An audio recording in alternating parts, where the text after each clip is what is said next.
পাট পাতা নিয়েছি, পাট পাতা কেটে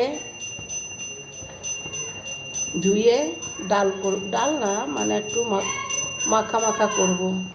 কড়াইয়ে জল দিয়ে পাতাগুলো দিয়ে দিয়েছি, পাট পাতাটা দিয়ে দিলাম, দিতে দেখাতে ভুলে গেলাম। পাট পাতা দিয়ে দিয়েছি,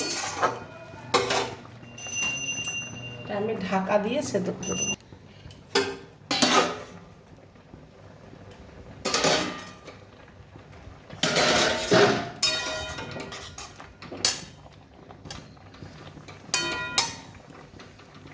সেদ্ধ হয়ে গেছে, পরিমাণ মতো লবণ দিচ্ছি, সামান্য হলুদ দেব, যদি পোকা টোকা থাকে সামান্য হলুদ দিলাম,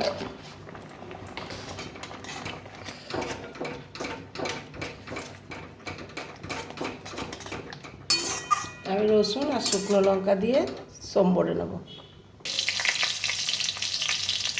রসুন, শুকনো লঙ্কা, তেল।